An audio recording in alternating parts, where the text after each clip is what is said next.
ostajamo pri cepljenju, je in na drugi strani nam pač smo tik pred vratom 4. vala očitno. Je sploh še kakšna rešitev, da to rešimo s precepljenostjo, ne vem, da se močno angažiramo in kako bi vi, če sploh se lahko spodbudi ljudi k cepljenju na pristopiti?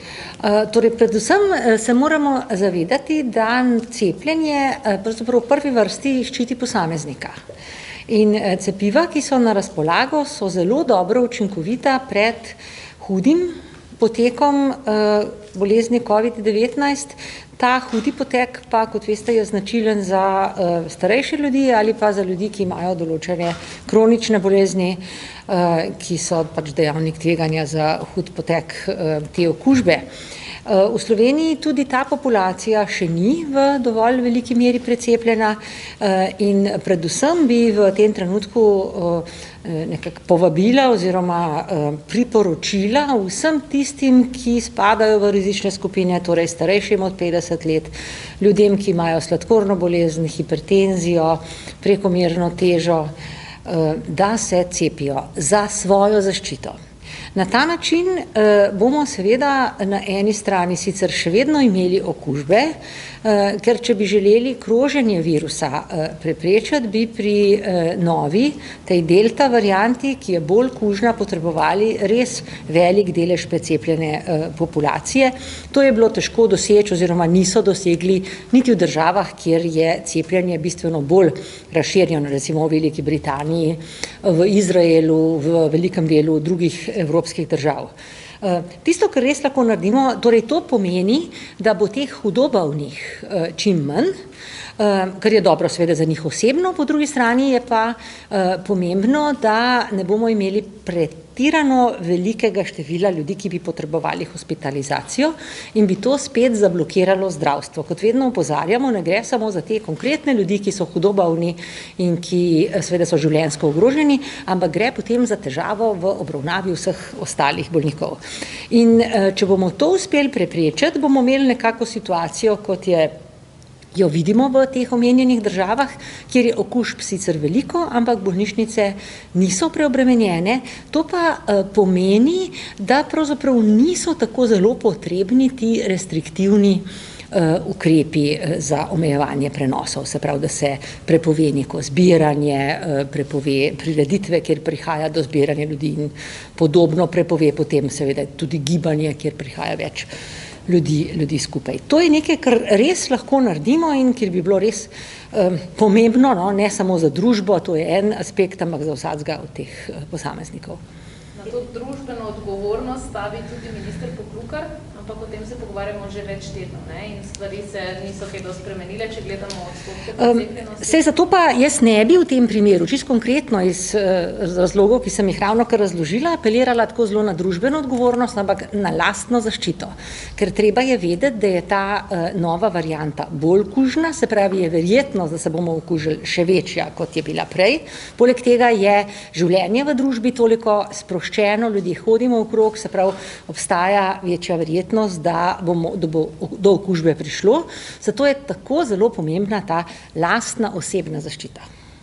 V luči podatka, da so zbolevali mnogi, ki so bili cepljeni samo z enim odmerkom, ECDC omenja možnost, da bi skrajšali na minimum čas med obema odmerkoma. Nekateri imajo v primeru AstraZeneca datume postavljene že pred časom, recimo neki konec avgusta. Bi bilo smiselno, da se s cepilnim centrom dogovorijo za zgodnejši datum? Res je. Res je, v tem primeru ob prihodu delta variante bi bilo smiselno, da se ljudje z drugim odmerkom cepijo čim prej, pač v tem obdobju, kot je predvideno po registraciji pri Evropski agenciji za zdravila, torej v primeru cepiva AstraZeneca takoj po 4 tednih. Res je učinkovitost v celoti nekoliko manjša, ampak zaščita pred to hudo boleznijo, pred hospitalizacijo je pa proti delta varianti dobra in je to smiselno. Res je, res je. Še glede drugega odmerka AstraZeneca, tudi pod vplivom podatkov iz Nemčije, ker so se odločili za kombiniranje cepiv, se pravi v prvem primeru AstraZeneca, drugič mRNA cepivo. Te cepilni centri dobivajo kar precej prošenj za podobno ravnanje. Zdaj ponekod jim že dajajo pacientom podpis posebne izjave, ker so tam izrečejo, ponekod pa pravijo, da bi bila to strokovna napaka in čakajo na vodilo posvetovalne skupine, ki jo vodite ali ministrstva.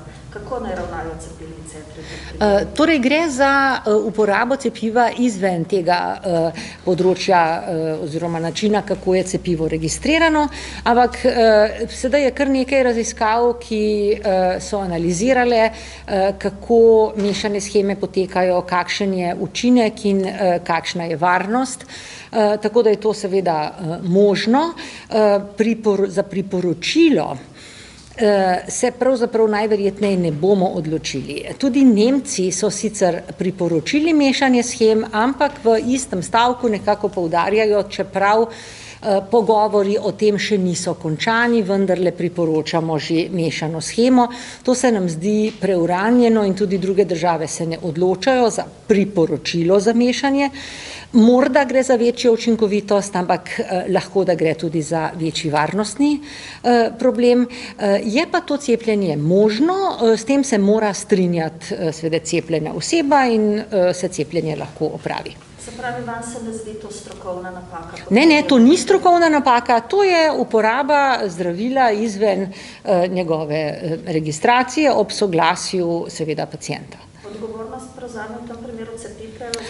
Seveda, ampak glede na to, da obstajajo raziskave, ki sem jih omenila, ki ne problematizirajo te kombinacije, ta odgovornost ni nič dosti drugačna od siceršnje odgovornosti pri cepljenju. Se pravi zadržkov, če se strinjata in cepilni center in posameznik?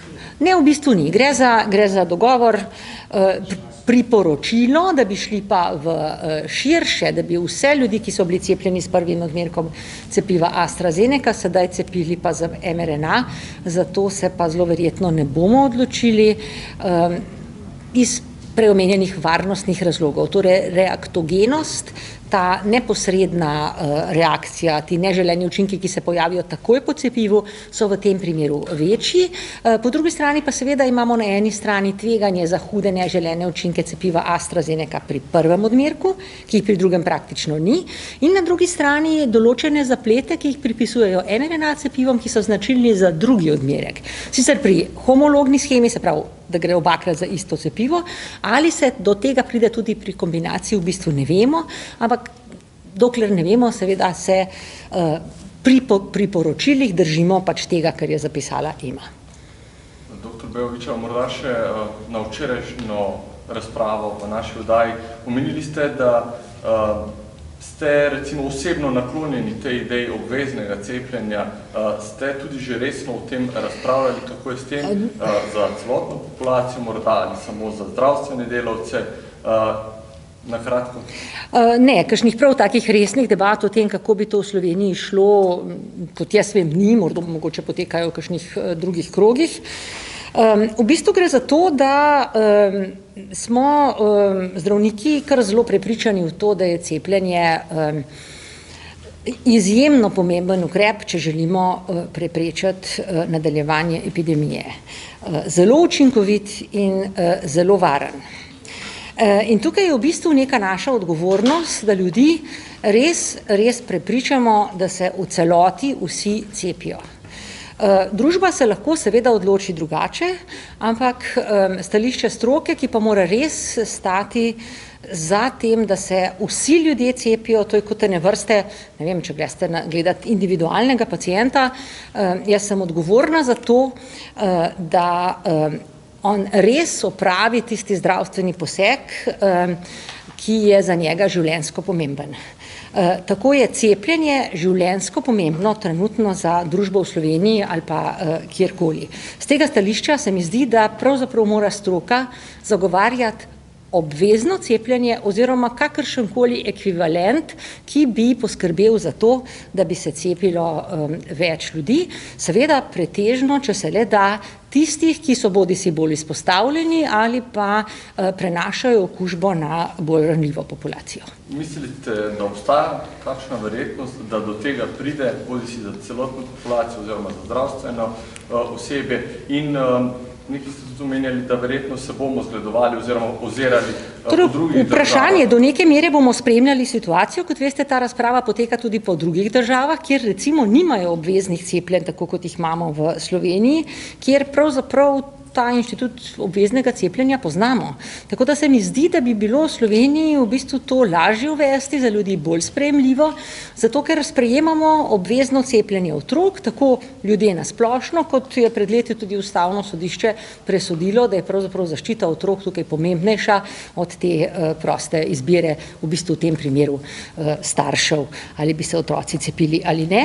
In če stojimo na stališču, da je to za otroke pomembno, da se cepijo, da je cepljenje obvezno, da so v veliki meri pocepljeni, potem bi nekje vzporedno pravzaprav morali ustrajati na stališču ali pa vsaj družbi predlagati, da uvede obvezno cepljenje, v tem primeru pa za odraslo populacijo, ki je bolj ogrožena od otrok. Morda samo še to, slišimo o okužbah maturantov, ki so se vrnili v Slovenijo, morda veste, gre za delto. Ne vem. Vem, da analize potekajo, ampak... V primeru, da se potrdi, ena taka skupina 60 dijakov lahko pomembno vplivala na širitev tega vsega. Torej, to je zelo odvisno od njih samih. Kot veste, jim je bila odrejena karantena, zato ker so bili v visokorizičnem tesnem kontaktu z obolelimi, in če se bodo te karantene ustrezno držali, če razumejo, zakaj gre, potem se lahko tak izbruh tudi zelo uspešno omeji. No, nekaj dijakov od teh maturantov pa na mejah tudi ni predložilo nobenega testa, torej se niso nič testirali, pa so vseeno jih spustili čez mejo.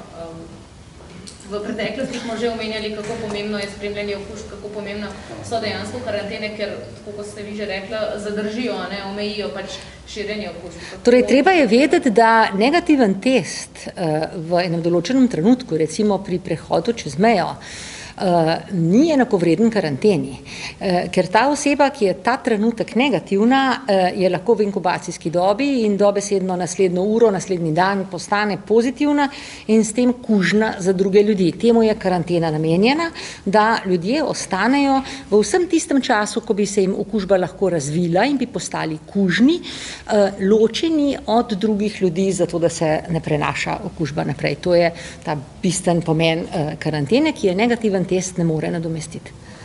Še to mogoče, cepljenje otrok, da ali ne, mnenja tudi v stroki so deljena, kako vi gledate na to? Bi bilo dobro, da tudi se otroke cepi proti COVID-u? Torej, mnenja v stroki so dosti enotna. Po državah so nianse v tem smislu, da ponekod cepljenje za otroke prav izrecno priporočajo, ampak odobreno pa je cepivo podjetja Pfizer-BioNTech za otroke od 12 do 18 let praktično povsod in se to cepljenje dopušča. Tukaj ni nobenega posebnega dvoma, da otrok recimo sploh naj ne bi smeli cepiti ali kaj podobnega.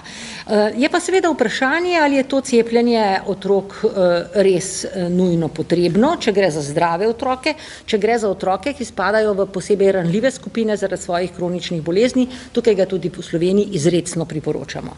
Za ostale otroke seveda se poveča ta skupna imunost, torej ti otroci ne bodo prenašali v družinah na bolj ranljive družinske člane. Nekaj imamo tudi pri otrocih hujših potekov, pa nekaj imamo tudi teh dolgotrajajočih potekov COVID-19, tako imenovanega dolgega COVID. Nikakor niso otroci prioriteta, predvsem bi še enkrat poudarila, da se morajo cepiti zdaj v Sloveniji pa res zelo hitro ti ljudje nad 50 let in s kroničnimi boleznimi. Se pa otroci lahko cepijo, če se seveda sami s tem strinjajo oziroma se strinjajo njihovi starši. Osebno bi rekla, da je cepljenje priporočeno, tudi številni moji kolegi, ki imajo toliko stare otroke, seveda svoje otroke cepijo. Koliko pa se z različico delta spreminja tveganje okužbe za otroke in koliko tveganje težkega poteka? Ali gre pri tem večjem številu hospitalizacij v državah, kjer imajo večje težave z delto, zgolj zato, da je bolj nalezljiva? Mislim, da je po dosedanjih podatkih predvsem gre za to, da je bolj nalezljiva. Otroška populacija je na eni strani seveda ni cepljena, tudi v državah, kjer je precepljenih sicer več odrasle populacije, primer je Velika Britanija, kjer se izrecno širi del delta varianta med mlajšo populacijo. In seveda, če je obolelih več otrok, se lahko zgodi, da bo posamezen otrok seveda zbolel tudi na bolj resen način, z bolj hudo boleznijo, pač po statistiki en delež takih, ki so hospitalizirani, je tudi pri otrocih. Še to vprašanje iz poročila angleške vlade. A drži, da je delta za 19-krat manj nevarna?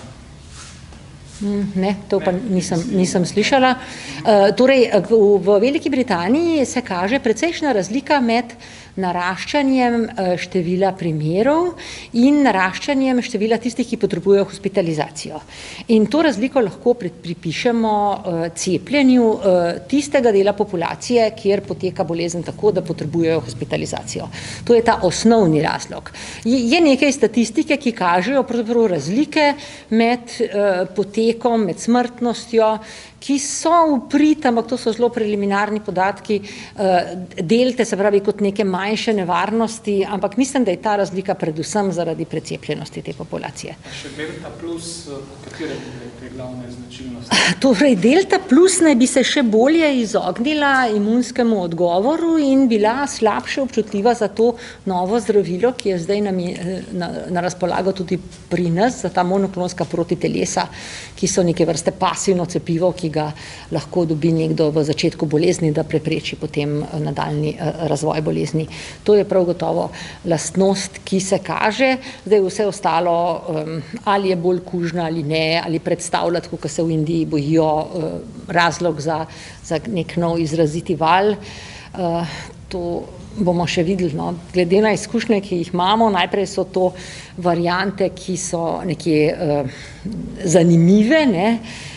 Potem pa počasi postanejo to variante, ki nas skrbijo, tako da več variant je šlo zdaj že po tej poti in ni izključeno, da bo tudi ta. Potem pa samo še tole vprašanje z moje strani. Menite, da smo že na točki, ko bi morali tudi resno zaostrovati vse te ukrepe in to neke bolj restriktivne zapiranja in podobno?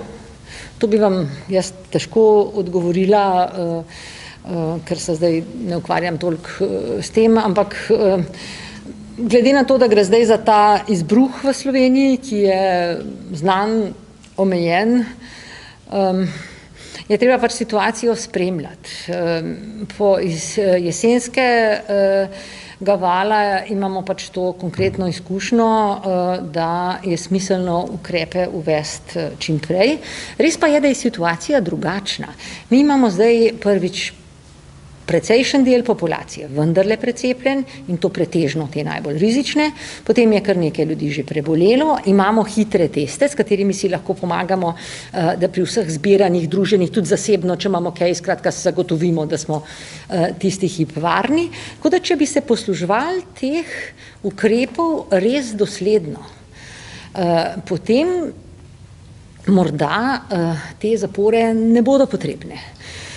Ravnajo pa države po svetu drugače. Kot veste, je Avstralija, Sydney popolnoma zaprl mesto zaradi nekaj 10 primerov, gre za, mislim, da 4-milijonsko mesto. Tako da